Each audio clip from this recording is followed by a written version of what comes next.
DJ and PK, it's 97.5 The Zone. We're joined once again by Brett McMurphy, National College Football Insider for the Action Network. Brett, good morning. Good morning, guys. How you doing? Good. That was a chaotic Saturday of college football. There were upsets. There were teams that had playoff hopes dashed.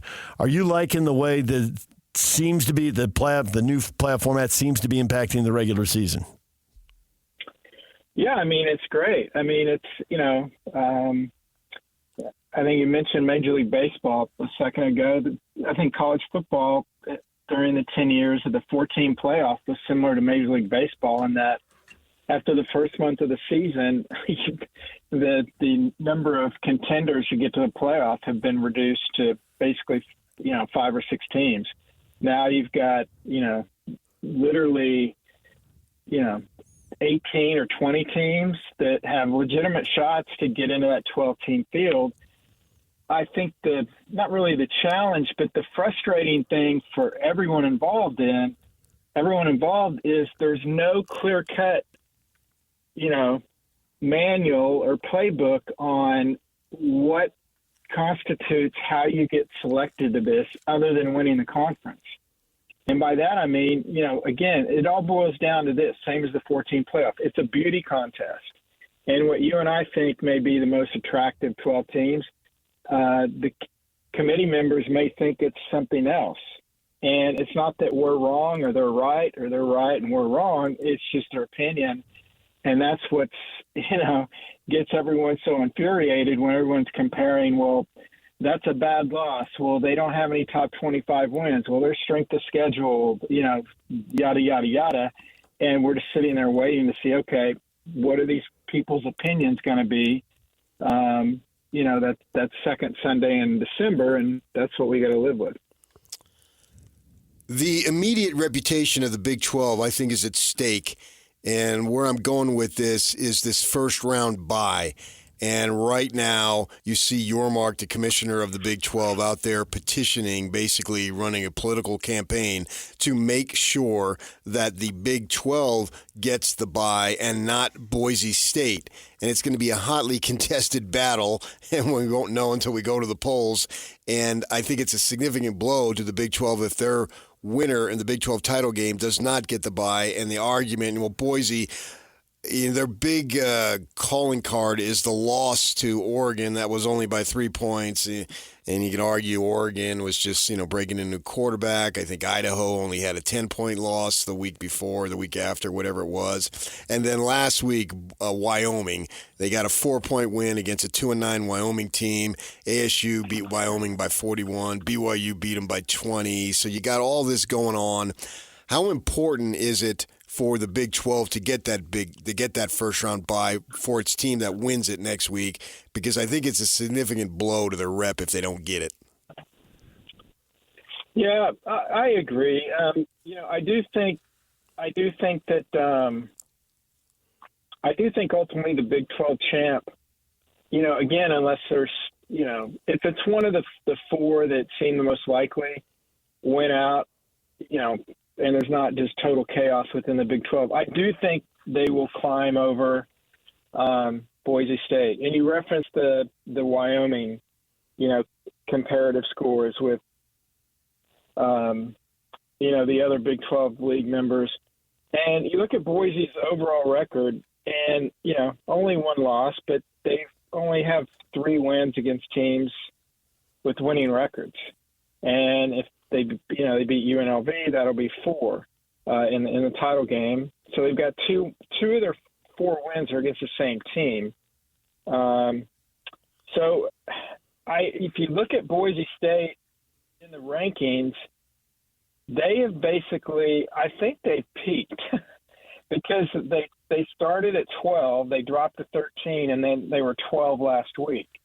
So I think they're at the peak of where they're not. I don't think they're going to get any higher than 12.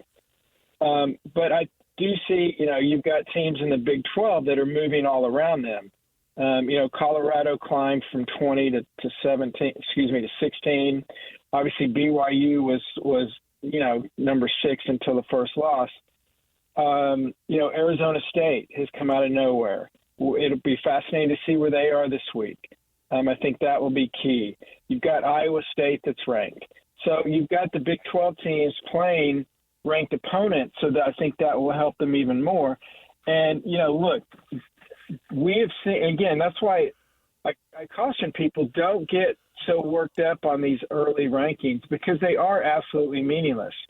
And a perfect example was last week, or actually 2 weeks ago, the committee had Miami above Alabama. And then the following week, Alabama jumped in front of Miami. Why did that happen? Well, Miami didn't play that week, and Alabama beat Mercer. So the committee decided, based on that win over Mercer, that now Alabama's better than Miami, or is it more likely that they thought Alabama was the better team before and they just screwed up and put Miami ahead of them? I'm not arguing whether Alabama's better or worse than Miami. I'm just saying this is how the committee works. And I think sometimes they see their mistakes and they try to correct it the following week. I think you'll see the Big 12 teams outside the top 12, but I think clustered in there where if they do beat each other, I do think they jump Boise State. And heck, there's a possibility Tulane could make a strong move and even jump Boise State because Tulane, has a much better resume, if you will, but they haven't had the publicity, they haven't had the narrative, and they can end with a ranked win over Army also. Right. That shift with Alabama, some people see, just a course correction, a mistake was made. Other people see the evil hand of the SEC at work, and there was a story about them wanting 4 guaranteed bids going forward. And we know Dabo Swinney just came out and said it's the Big Ten SEC Invitational as he lobbies to get his 2-loss team in. How much do you think the SEC can put their hand on the scales and crank up their PR machine and force one extra team in that's going to make the rest of the country, gag? Well, again, they don't control the 13 people on the committee, but they do. They do have a lot of influence, and I've done the mock selections, and I've gone through and from the past season, you look at all the data and you rank the different teams and so forth and so on. But it's human nature that if you're sitting there comparing, Alabama, we'll say Alabama versus Boise State. I don't think those two will be compared against each other because one's going to be a conference champ. But it's human nature to take into all of your thoughts and history of Alabama and Boise State and maybe give the edge to what you know is a known commodity, and that's Alabama. Is that fair? Probably not, but that's human nature, and that's how it works. But, be clear how the committee ends up selecting the 12-team playoff and who is in it.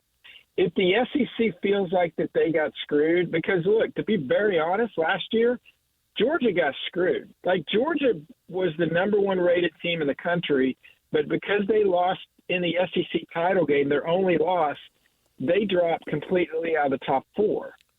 The SEC was not happy about that. Now, Alabama got in their place, but still, obviously Georgia showed how good they were against a depleted Florida State team. If the SEC feels like they get screwed in this format, then we haven't determined what the new playoff system is going to look like starting in 2026, there's a very real possibility they could escalate the point where the SEC decides, you know what, we feel like we can do our own playoff. We can, if we want to partner with the Big Ten, we'll do it. And they'll take their ball and they'll go home. And they'll just go off to the side and they'll do their own thing. Ultimately, they could get up to 20 teams. The Big Ten can get to 20 or 24.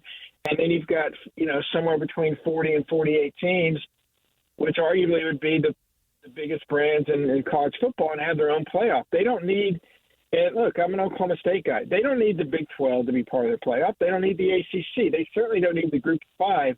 So, again, I don't think they're threatening that, but I think that could be a real consequence if they only get 3 teams in and they feel like that they weren't treated fairly. And I know the flip side to all that, but also they're thinking, why should we beat our brains out and play these conference made for TV games, Texas and Georgia, etc. When we're getting penalized for it, where teams like Indiana can play, one top 25 team, have no top 25 wins, they're in a playoff. Penn State has no top 25 wins. They only have one loss. They're in a playoff. So I don't know if I answered your question or wasted your time, but that's I don't think they're specifically going to. The SEC just sent me a bottle of wine. I'm going to vote for an SEC team, but certainly they're reading everything. They're seeing everything online.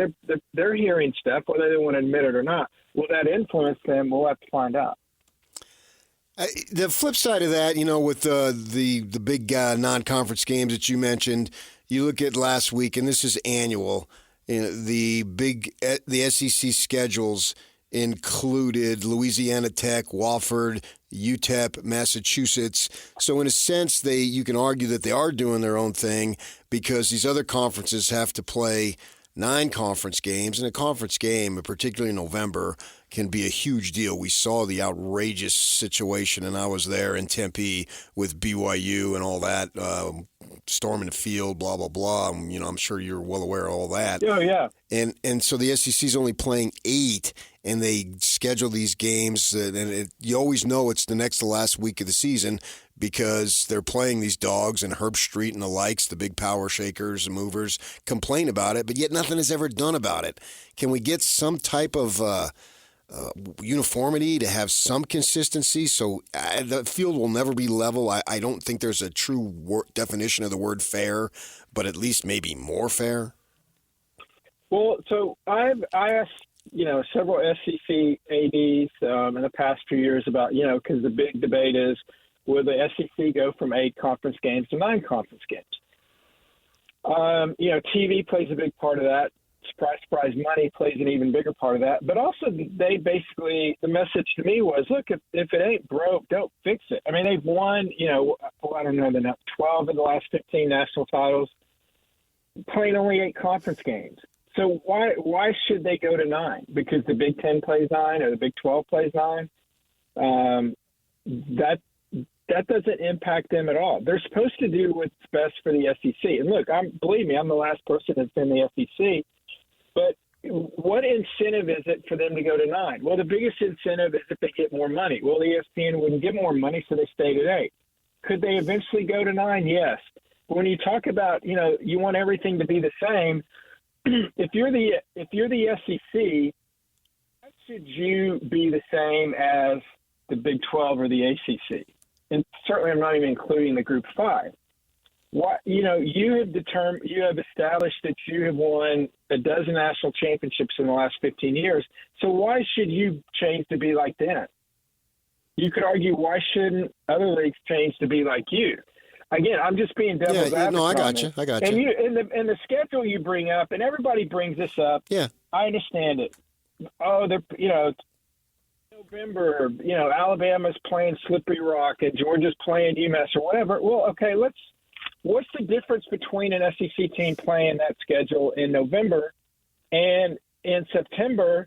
You've got BYU playing Southern Illinois and Southern Utah, and Ohio State playing Akron. Everybody plays a tomato can. It's just where you put them on the schedule. The SEC has historically put those in November before their biggest annual rivalry game to give them a break in the schedule, to give them almost like an extra off week. It's actually pretty smart. So I agree that maybe they should play the same number of conference games. But again, there's really no incentive for them to add another additional conference game, especially now if they're only going to get 3 playoff teams in, and now you want them to play a 9th conference game. You're giving half of the league another loss in league play, and we've already seen what's happened this year when they're playing, more marquee games within the conference because of TV. So, again, I know I'm coming off like Mr. SEC, but I'm trying to give you basically what they're looking at it and how they look at it. And you make valid points, but that's why we're never going to have a conference commissioner, because you're not going to put somebody that's overall head of everything in college football to make everything the same, because you're basically telling the SEC, okay, this guy's going to be your boss now. You're telling Tony Pacitti, the Big Ten, this guy's going to be your boss. That ain't happening, guys. Greg Sankey answers to the SEC presidents. Pacitti answers to the Big Ten presidents. They're not going to have somebody over them that tells them, okay, you've got to play 9 or 10 conference games because these other two, quote, power leagues are doing that. If I'm your Mark, then I go to 7 conference games. If you could find, if there was value TV-wise, why not? But I mean, Alabama opened with Western Kentucky and then is playing Mercer. So it's not like that first game. That tomato can was right there in Western Kentucky in the first week of the season, August 31st. Everybody does. We can go through everybody's scheduling philosophy. Every power conference school. There are a few exceptions. West Virginia's one. They're crazy. They play like 10 or 11 Power 5 conference schools. So I don't really know Power 5 anymore. But it's basically you play one non-conference Power 5. You play one, depending on if you have 8 or 9 games, you play 1 or 2 Group 5, and then you play one FCS to get the 4 non-conference games. You have 3 non-conference games, and you go one Power 5, one Group 5, one FCS. Everybody does that. Everybody. There are a few exceptions, but basically that's what everybody. Miami played Florida A&M, Ball State. That's their non-conference schedule. They played Florida, so that's how everyone does it. There are some exceptions, so it's easy to slam on the SEC. They're an easy pinata, especially when they talk about how great the conference is, and we've kind of buried the lead. I don't think the conference is that good this year. I think it's really balanced. Unlike past years, they do not have a great team, and I love chaos. I want to see Texas A&M beat Texas because I don't think 10-2 Texas deserves to be in the playoff. They'll have as many top 25 wins as you and I have, and that's 0. And what's their marquee win? They'll have 2 wins over. I mentioned Boise has 3 wins against teams over 500. Texas has 2. Vanderbilt and Colorado State. Now, is that a playoff team? I don't know, and that's the problem, getting back to what I said earlier. Because you don't any top 25 wins on your schedule or top 25 opponents on your schedule, does it mean you can't be one of the 12 best teams? I don't know. It's an endless argument, and that's why this makes it so fascinating and frustrating for everybody. A lot of the great points that you guys brought up. Yep. Thank you. All right, Brett, we appreciate the time as always. Next time, divisions. Do conferences need them? Because these tiebreakers are bizarro. And Texas kind of gets screwed not playing this conference schedule.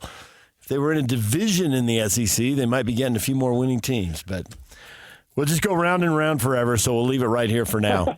Thanks, Brett. You got it, guys. All right, we appreciate it. Brett McMurphy, National College Football Insider for the Action Network. DJ and PK, it's 97.5 The Zone. Frank Dolce is talking Utes. Transition up on the hill. What is good for the program? Kyle Whittingham was laying that out yesterday. Frank Dolce coming up at the top of the hour. DJ and PK, it's a Utah Jazz Ticket Tuesday. We're giving away tickets at 8:30 right here on The Zone. And now, a look at traffic from the KSL Traffic Center.